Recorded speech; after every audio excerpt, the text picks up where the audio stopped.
લીખવાના છે બરાબર। જો અહીંયાથી તમારે કોઈ પણ સંખ્યા ધારવાની છે આ પટ્ટીમાંથી। ચાલો ગમે તે આંકડો બોલો અને તમે કહેશો આપણે આ ખાનામાં લઈ જઈશું 5।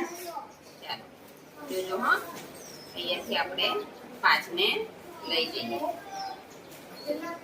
બરાબર। 5 આવી ગયા અહીંયા। હવે વૈધા તે બધાનો સરવાળો કરવાનો છે। 4 ને કેટલા થશે? 3 ને 2 કેટલા થશે? 2 ને 3 કેટલા થશે? 1 ને 4 કેટલા થશે? બરાબર। ચાલો હવે બીજો આંકડો કાઢવાનો છે। ચાલો બોલો કયો ધારીએ? 7। સારું છે। જો આવી ગયો ખાનામાં 7 અને 7 બરાબર। ચાલો હવે નીચે સરવાળો માંડજો।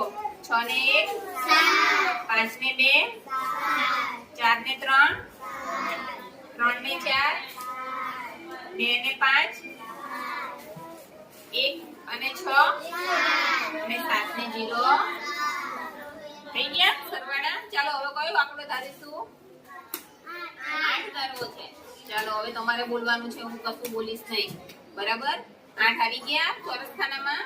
ચાલો 7 ને 1 6 ને 2 5 ને 3 4 ને 4 3 ને 5 2 ને 6 1 અને 7 0 ને 8। તો આવી રીતના સંખ્યા પટ્ટીની મદદથી આપણે શું કરી શકીએ છીએ?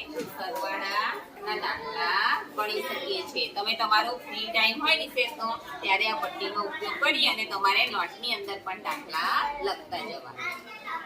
લો આ તમારે કરવું હોય તો